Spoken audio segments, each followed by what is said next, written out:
अण्णा खरंच माझी खूप इच्छा आहे वेदांतला मदत करायची. मी देऊ ना पैसे?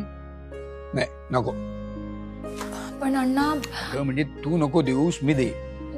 नाही नाही अण्णा, तुम्ही नका देऊ, माझ्याकडे आहेत ना. त्यात काय एवढं, ते पण मला माझ्या मुलासारखीच आहे. हो अण्णा, पण तरी सुद्धा मी देईन पैसे, माझ्याकडे आहे. का असू देत ना, ते तुझ्या खर्चासाठी राहू देत. माझा खर्च आहे तरी किती. आणि असंही तुम्ही मला जे पैसे देताना खर्चासाठी ते पुरे आहेत. आणि वेदांत म्हणाल की त्याला जर अडीअडचणीला पैसे लागलेच तर तो मागेन तुमच्याकडे. बर ठीक, जशी तुमची इच्छा. पण आता बरे आहेत ना वेदांतराव? हो म्हणजे बरा आहे तो. ते आम्ही बीड केलेलं टेंडर डिस्क्वालिफाय झालं ना, म्हणून जरा नाराज होता. पण हे नवीन काम त्याने इतकं पॉझिटिव्हली घेतलंय ना अण्णा, त्यामुळे सध्या जरा उत्साहात आहे. वाह, व्हेरी गुड व्हेरी गुड, खूप चांगली गोष्ट आहे. आत्ता मला त्याची आवडलेली गोष्ट म्हणजे की तो ना काहीतरी करून दाखवण्याच्या जिद्दीला असा पेटून उठलाय. नाही ते आज न उद्या या आधीपेक्षाही फार उंच भरारी घेणार, या बाबतीत माझ्या मनामध्ये तिळमात्रही शंका नाही. आणि अण्णा तुम्ही मध्ये म्हणाला होता ना, ती गोष्ट पटली आहे. वेदांत जरी 2 पावलं मागे आला असला ना, तरी इथून पुढे तो असा 10 पावलं पुढे जाईल आणि यश मिळवूनच दाखव. हे काय वेदांतरावांकडे बघूनच कळतं, खूप धाडसी आहेत ते.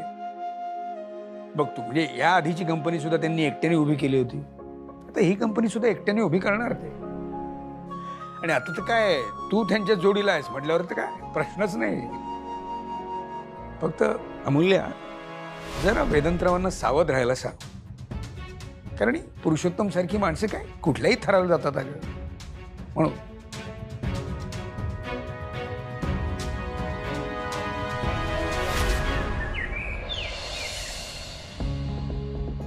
सर, तुम्ही मागवल्याप्रमाणे हे तुमचं टेक्निकल ड्रॉइंगचं सामान. थँक्यू विजय.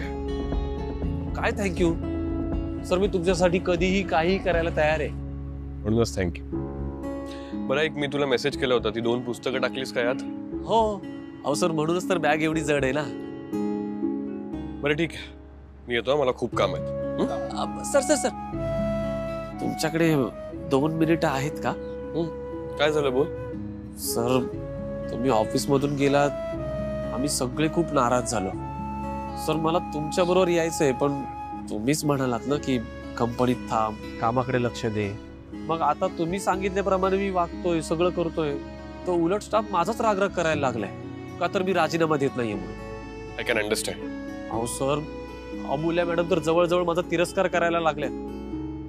त्यांच्या डोळ्यात एवढा राग दिसतो ना माझ्यासाठी. विजय, हे तर होणारच होतं ना, पण डोंट वरी, म्हणजे काही दिवसांचाच प्रश्न आहे, होईल सगळं नीट. सर, मी बाकी कोणाला काही कळू देणार नाही, पण तुम्ही तेवढं अमूल्य मॅडमशी बोला ना प्लीज. मी गद्दार नाहीये सर, त्या माझ्याशी बोलत नाही ना, मला खूप वाईट वाटतं सर. अहो रक्षाबंधनला त्यांनी मला राखी बांधली आहे, बहीणच अशी रुसून बसली तर कसं चालेल तुम्ही सांगा बरं. अरे विजय, मग तू अमूल्यला हा सगळा सिनारिओ समजावून सांग ना, काय प्रॉब्लेम आहे? अहो सर कसं सांगू मी.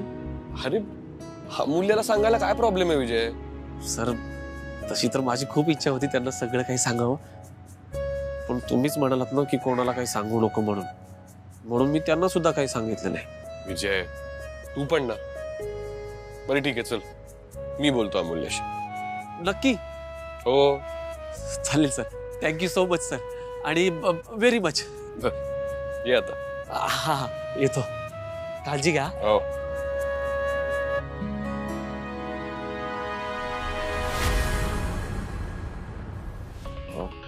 मॅडम, तुम्ही सांगितल्याप्रमाणे अकाउंट्स डिपार्टमेंटला 10 लाख रुपये काढून ठेवायला सांगितले. Good, thank you. पण मॅडम, हे 10 लाख रुपये कशासाठी? म्हणजे तशी अकाउंट्स मध्ये एंट्री करायला ना. टेंडर आपल्याला मिळावं म्हणून. पण मॅडम, याआधी आपल्याला टेंडर मिळावं म्हणून आपण असं कधीच कोणाला पैसे दिले नाही आहेत. आधी कामं कशी व्हायची याबद्दल मला अजिबात बोलायचं नाही. इनफॅक्ट कामं व्यवस्थित होत नव्हती म्हणून तर मी आले. राईट? हा. इथल्या मॅनेजमेंटला वाटत होतं की काही चुका होत आहेत म्हणून तर माझ्या हातात त्यांनी कारभार दिला. राईट? पण मॅडम. मला माहिती आहे विजय, तू वेदांतचा खूप विश्वासू आहेस. नाही मॅडम, माझी वानखेड्यांवर निष्ठा आहे. मॅडम, माझे बाबा वेदांत सरांच्या वडिलांकडे काम करायचे, त्यामुळे मी नूतन मॅडमला सोडून नाही जाणार. गुड. आणि मॅडम, मला कामाची खूप गरज आहे हो. आणि वेदांत सरांच्या कंपनीत सध्या पगार मिळेल का नाही याची गॅरंटी नाही. हवं असेल तर तुम्ही माझ्या प्रामाणिकपणाची परीक्षा घेऊ शकता मॅडम. विजय, विश्वास मिळत नसतो, तो कमवावा लागतो. आणि माझा ऐकशील ना तर खूप पुढे जाशील. Thank you madam, thank you. मला सांग, वेदांत आणि अमूल्याचा काय सीन आहे? मॅडम, आता ते मी कसं सांगू ना. डोंट वरी विजय, नूतन मॅमनी मला सगळी कल्पना दिली, त्यामुळे तू मोकळेपणाने बोलू शकतोस. मॅडम, ते इनफॅक्ट मला 2 जण भेटले होते त्या दिवशी टेंडर ऑफिसमध्ये. मॅडम, अहो तुम्ही जे ऐकलंय ना ते माझ्या कानावरही आलंय. ते दोघं जाम हुशार आहेत. अहो कोणाला काही जाणवू दिलं नाही त्यांनी. Is it? आणि मॅडम, अहो हे तर काहीच नाही, ते मुंबईला अख्खी एक रात्र एकत्र राहून आलेत. थांबा, तुम्हाला नाही विश्वास ना, थांब दाखवतो तुम्हाला. हा, हे बघा.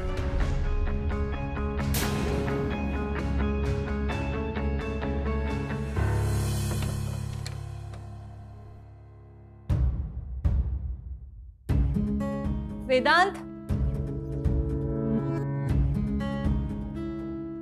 वेदांत, कुठे?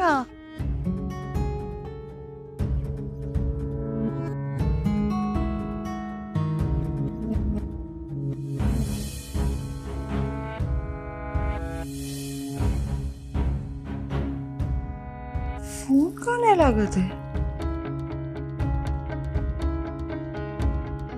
अचानक असं न सांगता कुठे गेला काय माहिती.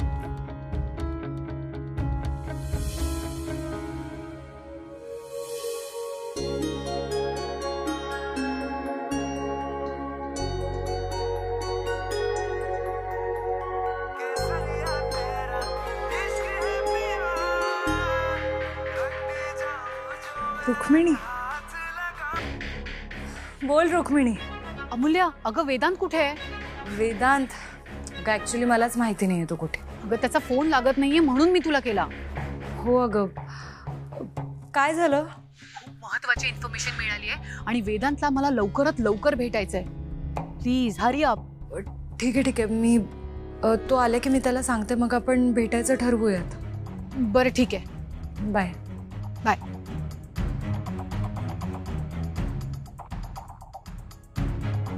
काय बातमी मिळाली असेल हिला? कॉंग्रॅच्युलेशन्स एव्हरीवन, फायनली आपल्याला टेंडर मिळालंय.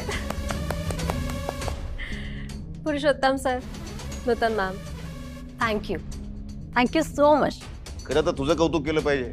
तू इतक्या कमी वेळात गोष्टी शिकलीस, त्या अंमलात आणल्या, आणि सगळ्यात महत्वाचं, आम्हा कोणालाही तू वेदांतची उणीव भासू दिली नाहीस. हो ना, अभिनंदन. Thanks once again.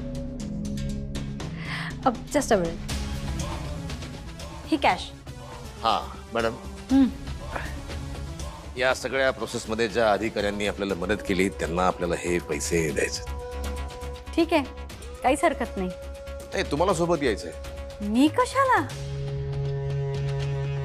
लोकांना वाटेल नाही तर हे पैसे मी वापरतो म्हणून. असं कुणाला काही वाटणार नाहीये आणि माझा विश्वास आहे ना तुमच्यावर. साहेबांचा होता विश्वास, माझ्यावर तुमचाही आहे. बरं वाटतं मनाला फार. हा तुमच्या मनाचा मोठेपणा आहे. काय साहित्या? करेक्ट. बरं, मी निघू आता, मला पुढची कामं लाईन अप आहेत. हो ठीक आहे. ओके. बाय द वे, वेदांतला एका ग्रामपंचायतीच्या मोडलेल्या पुलाचं काम मिळालं. आणि हे काम फक्त 30 लाखांचं आहे. काय परिस्थिती आली बघा. वेदांत एकेकाळी करोडोंची कामं करायचा, आज त्याला केवळ 30 लाखाची कामं करावी लागतात. माझं ऐकलं असतं तर ही वेळ आली नसती त्याच्यावर. ऑलराईट, मला उशीर होतोय. I take you leave. See you. Madam, साहेबांचा आणि तुमचा मुलगा वेदांत त्याच्यावर जी परिस्थिती ओढवली आहे, ज्या परिस्थितीतून तू जातोय ते ऐकून पाहून बरं वाटत नाही मनाला. हे बघा, त्याचा निर्णय त्यांनी निवडलाय. आपण सांगितलं नव्हतं त्याला कंपनी सोड म्हणून. त्याचं जे काही व्हायचंय ना ते होऊ देत. हे असं राहायची सवय नाहीये त्याला. येईल परत लवकरच.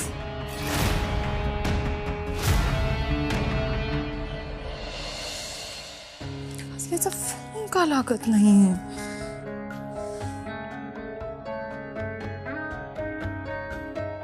हाय. कुठे होतास? कुठे तू? केव्हाची वाट बघते मी तुझी. फोन पण लागत नव्हता. बरं जातोयस, असा एक साधा मेसेज सुद्धा नाही करतायत का रे तुला? किती वेळ वाट बघायची? अमूल्य, कोणी सांगितलं होतं वाट बघायला? तुला जायचं असेल तर जा. कशाला थांबलीस? तुझा फोन का बंद येतोय? बॅटरी ड्रेन झाली. अरे मग जाताना का नाही कळवलंस तू? कळवलं का नाहीस म्हणजे? मला काय स्वप्न पडणार होतं तू इथे येणार आहेस त्याचं? वेदांत, गेले 2 दिवस झाले मी इथे. मी तुझा स्वयंपाक करतीये, तुझा ब्रेकफास्ट करतीये, हे माहिती नाहीये का तुला? आणि काय रे, तुला एकदाही वाटलं नाही का की मी तुझी काळजी करत असेन? अमूल्य, मी हे गृहीत का धरू? मला नाही आवडत गृहीत धरायला. अरे पण 2 दिवसांपासून मी इथे येते, ह्याचा अर्थ हाच होतो ना वेदांत की मी आज सुद्धा इथे येईन. आणि मला नसतं जमलं तसं मी तुला मेसेज केला असता. बेसिक एटिकेट्स आहेत माझ्या. डोक्यात जाऊ नकोस माझ्या. मी डोक्यात जाते. हो. हो ना वेदांत, तू इम्पॉसिबल आहेस. अमूल्य, थांब. सोड माझी पर्स.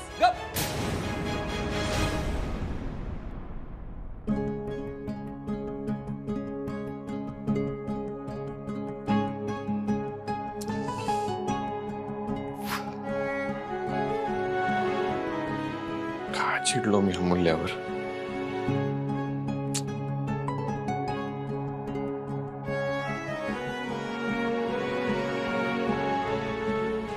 आत कपाटात 5 लाख रुपये ठेवलेत.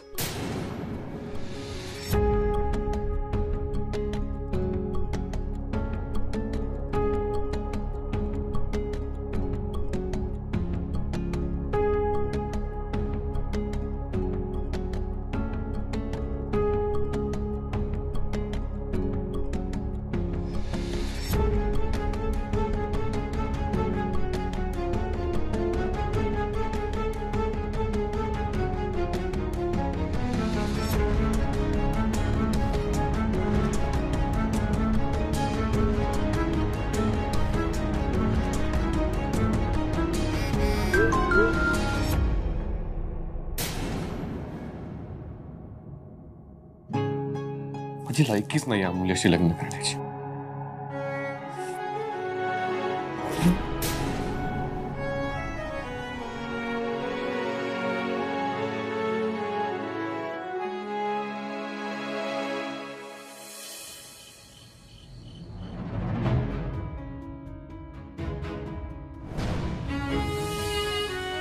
मुल्या डोक्यात जाऊ नकोस माझ्या. मी डोक्यात जाते.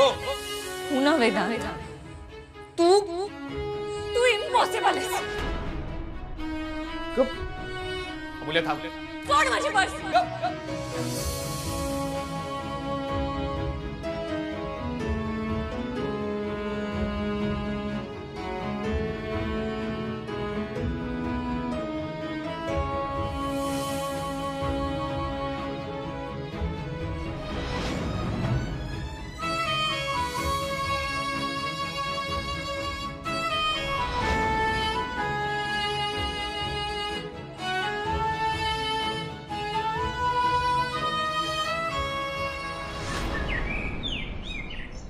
12 वर्षांनी परदेशात असलेली प्रेयसी प्रियकराला विमानतळावर भेटली. तिथेच त्यानं तिला लग्नाची मागणी घातली. याला म्हणतात नशीब. याला म्हणतात नशीब.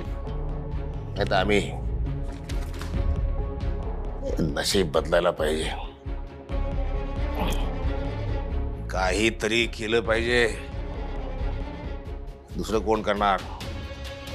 आपल्यालाच काहीतरी केलं पाहिजे. राजकारणात आणि प्रेमात स्वतः हालचाल केल्याशिवाय काही लागत नाही हाताला. नूतन,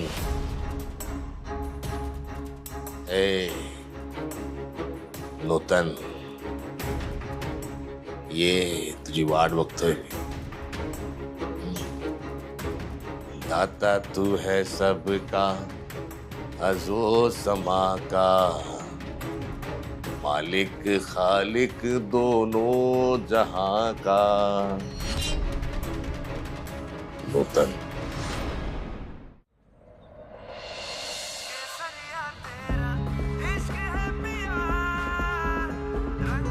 रुक्मिणी. हा रुक्मिणी. अमूल्या, अगं काल तुला मी सांगितलं की मला वेदांतला अर्जंट भेटायचंय. तू मला नंतर काहीच रिप्लाय केला नाहीस. हॅलो. हा ग बोल.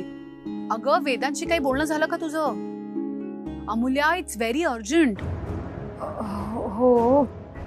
अगं तुझं वेदांतशी काही बोलणं झालं का? अगं नाही, ऍक्च्युली माझं बोलणं नाही झालं वेदांशी.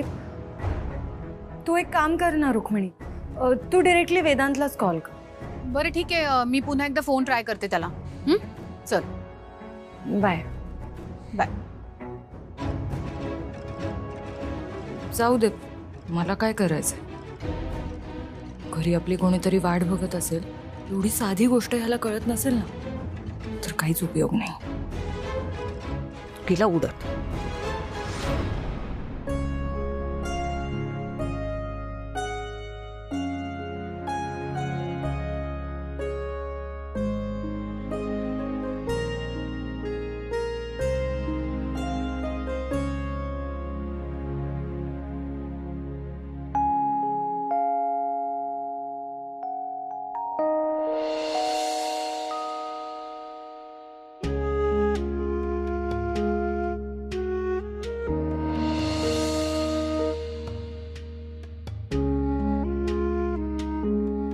चहा घेऊ की कॉफी? चहा घ्यायची इच्छा तर आहे, पण मला जमेल का? अमूल्यासारखा चहा जमेल का? जमेल ना, त्यात काय एवढं? रॉकेट सायन्स थोडीच आहे.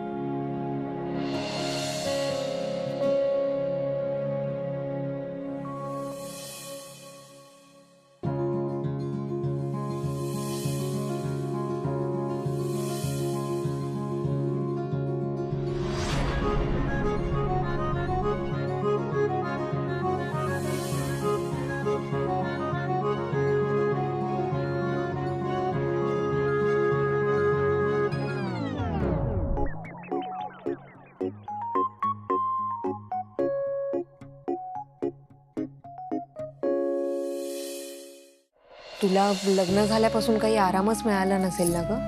हो ना. मी कॉलेज लगेच जॉईन केलं, मग दिवाळी आली. वेदांतशी काही बोलणं झालं का? हा, म्हणजे अमूल्याकडून अपडेट्स मिळत असतात, त्यामुळे त्याचं काही टेन्शन नाही. पण मला कौतुक वाटतं हा दोघांचं. इतक्या अवघड परिस्थितीत सुद्धा ते दोघे एकत्र आहेत. मगाशी मी त्यांचाच विचार करत होते. पण म्हणजे बघ ना, माझ्या आणि विक्रांतच्या लग्नासाठी त्यांनी प्रेमाचं नाटक केलं, सगळ्यांशी खोटं बोलले, पण आमचं चांगलं व्हावं म्हणूनच त्यांनी केलं ना. मग त्यांच्या नशिबी एवढे भोग का? बघ ना, मला तर अजून तो दिवस आठवतो. मी आणि अमर्त्याने केवढं कन्व्हिन्स केलं होतं दोघांना. बाप रे, म्हणाली मला ती. पण तुला खरं सांगू, म्हणजे आत्ता दोघेही गर्लफ्रेंड आणि बॉयफ्रेंड असल्याचं नाटक करताय, पण ते दोघे खरंच एकमेकांच्या प्रेमात पडले तसंच वाटतंय हा मला. मला पण तसंच वाटतंय. दिवाळीत तर मी किती छळलंय अमूल्याला. हो ना, मी पण खूप छळत होते दादाला, विचारू नकोस.